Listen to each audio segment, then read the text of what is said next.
Hi మా, ఎలా ఉన్నారు? ఈ మధ్య ఒక కొటేషన్ చదివాను నేను. పుట్టినప్పుడు ఏడుస్తాము, అది జననం.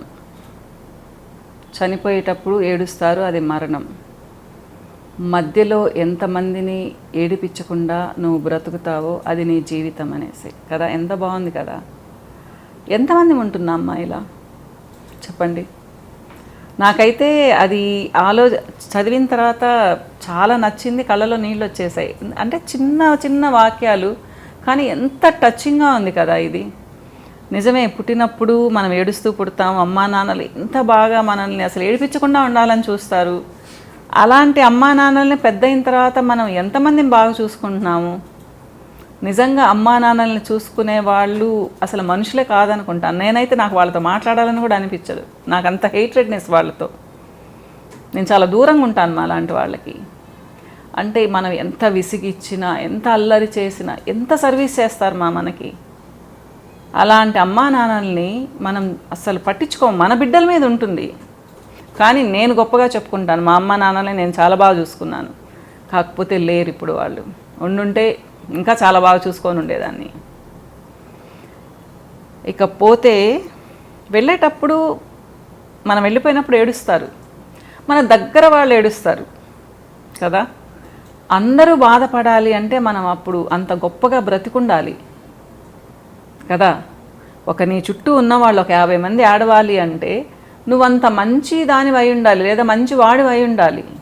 అయ్యో వీళ్ళని వెళ్ళిపోయిందే, మిస్ అవుతున్నామే అని చెప్పేసి అలా బ్రతకడం చాలా గొప్పమ్మా. కానీ మనం ఎంతమంది బ్రతుకుతున్నాం సెల్ఫిష్. నేను, నా భర్త, నా బిడ్డలు. దీంట్లోకి అమ్మా నాన్నలు రారు, అత్త మామలు రారు, అన్నదమ్ములు రారు, అక్క చెల్లెలు రారు, వదిన మరదళ్ళు రారు, మరుదులు రారు, ఎవ్వరు రారు. ఓన్లీ 3-4 మెంబర్స్ మాత్రమే నా ఫ్యామిలీ. మరి మనం వెళ్ళిపోయినప్పుడు కూడా వాళ్ళు మాత్రమే ఫీల్ అవుతారు. నెల్లూరులో ఒకసారి మా వెనకాల స్ట్రీట్లో చాలా రిచ్ పర్సన్ ఉండేవాళ్ళు మా. చాలా అంటే 1000 కోట్లు. ఆయన పిల్లలు 2 యుఎస్లో ఉన్నారు.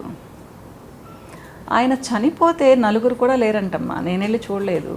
4 కూడా లేరంట ఆఖరికి. అంత ఆస్తి. పని వాళ్ళు కూడా ఎప్పుడో 7:30-8కి వస్తే అప్పటికి ఆయన ఎప్పుడు చనిపోయాడో కూడా తెలియదు. అందరూ కలిసి దహనం చేసేశారు. ఆ పిల్లలు 4 రోజుల తర్వాత వచ్చారు. సో ఇలాంటి స్టోరీస్ చాలామంది వెళ్ళండి. ఇది నేను చెప్పేది 20-25 ఇయర్స్ బ్యాక్ స్టోరీ. ఇప్పుడు చాలామంది వింటుంటాం ఇలాంటివి. ఎందుకంటే 4 ఇళ్లల్లో ఒక ఇంట్లో నుంచి పిల్లలు 2 యుఎస్లో ఉంటారు, లేదా ఆస్ట్రేలియాలో ఉంటారు, లేదా యూకేలో ఉంటారు. అది వేరే విషయం, అది నేను మాట్లాడిన ఇప్పుడు. సో మనం వెళ్ళినప్పుడు ఎంతమంది బాధపడుతున్నారు అది మనకు అనవసరం కదా. వెళ్ళిపోయిన తర్వాత మనకేముంది, మనం ఏం చూడం కదా. కానీ ఇక్కడ ఓషో మాటనే ఒకటి చెప్పాలమ్మా. మరణాన్ని కూడా ఎంజాయ్ చేయండి అని చెప్తారు. నిజం. అంటే నిజంగా మరణం అంటే చాలామంది, చావు అంటే చాలామంది భయపడతారు మా. చనిపోయిన తర్వాత మనకేం తెలుస్తుంది చెప్పండి, అవునా కాదా? బ్రతికున్నప్పుడు బ్రతకాలి, చావు గురించి ఎందుకు ఆలోచించాలి? కాకపోతే కొన్ని బాధ్యతలు ఉంటాయి. ఆ బాధ్యతలు వెళ్ళిపోయిన తర్వాత రెడీగా ఉండాలి మనము. ఎప్పుడు చనిపోయినా ఏముంది కదా. కానీ చావు అనేది ఎప్పుడు వస్తుందో ఎవరికి తెలియదు. దాని గురించి ఆలోచించడం కూడా అనవసరం. చాలామంది భయపడతారు. నా ఫ్రెండ్స్లో కూడా కొంతమంది అన్నారు, దాని గురించి మాట్లాడుతుంటే మాట్లాడొద్దు అంటారు. అన్ని టాపిక్స్ లాగే దాని గురించి కూడా మనం మాట్లాడుకోవచ్చు కదా, అవునా కదా? ఒక ఏజ్ వచ్చిన తర్వాత, ముఖ్యంగా 55-60 దాటిన తర్వాత రెడీగా ఉండాలి మనం. ఎప్పుడు వెళ్ళిపోతామో తెలీదు, అవునా కాదా? ఈ లోపల కొంచెం బాధ్యతలు పూర్తి చేసుకోవాలి, ఏదైనా అప్పగింతలు ఉంటే చెప్పాలి కదా. సో ఇదే అయితే మధ్యలో ఎలా జీవించావు, నీ చుట్టుపక్కల వాళ్ళతో ఎలా ఉన్నావు, నీ ఇంట్లో వాళ్ళతో ఎలా ఉన్నావు, నీ బంధువులతో ఎలా ఉన్నావు, అందరితో ప్రేమగా ఉన్నావా లేదా, గొడవలు పెట్టుకుంటున్నావా, ఒకళ్ళతో కూడా పడ్డం లేదా, 100 మంది నీ వైపు వస్తున్నారా, ప్రేమగా ఉన్నావా, ఒకళ్ళకన్నా డొనేషన్ ఇచ్చావా, ఒక బిడ్డనన్నా చదివిచ్చావా నీ బిడ్డల్ని కాకుండా. ఇవన్నీ చూసుకోవాలి మనము. సో మనము కర్మ సిద్ధాంతం అని దాన్ని చాలా నమ్ముతాము. మనకు బాగలేనప్పుడు వచ్చి పోయేవాళ్ళు పలకరిస్తూ ఉంటే మనకు చాలా సంతోషంగా ఉంటుంది మా అబ్బా నా కోసం ఇంతమంది ఫీల్ అవుతున్నారు అంటే. ఒకప్పుడు నిజంగా ఆప్యాయంగా వచ్చేవాళ్ళు, ఊరికే మొహమాట పలకరింపులు కాదు. సో ఇలా అమ్మా, ఇవన్నీ కలిపి ఏంటంటే మన జీవితం కదా, మనం ఒక్కళ్ళమే కాదు కదా.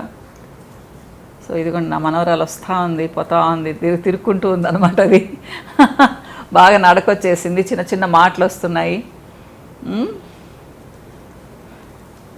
సో మా ఇల్లంతా సంతోషంగా ఉంది మా దాంతో, ఎప్పుడు బిజీగా ఉంటాం మేమందరం ఇలా అమ్మ. కాబట్టి పుట్టడం ఒక్కటే గొప్ప కాదు, మనం వెళ్ళిపోయినప్పుడు ఎంతమంది మన గురించి మాట్లాడుకున్నారు అనుకోవడం చాలా గొప్ప అంటాను.